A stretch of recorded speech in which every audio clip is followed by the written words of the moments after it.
This is an old story about our town, Hiyoshi.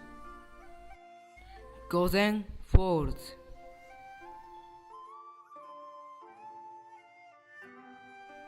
Hundreds of years ago, a blind woman came to Kamikagiyama to look for her husband.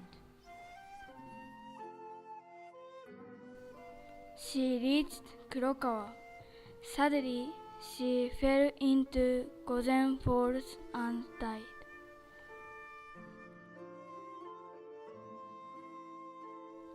After that, a samurai came there to look for her. He heard about her death and built a shrine.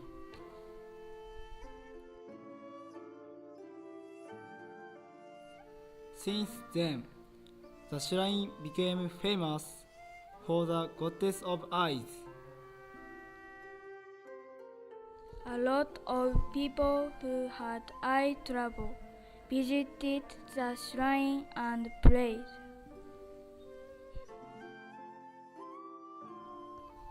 The people whose eyes got better left their walking sticks in sinks.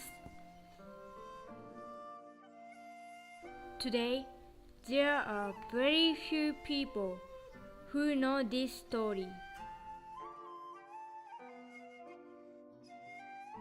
Thank you for listening. We hope you enjoyed the story.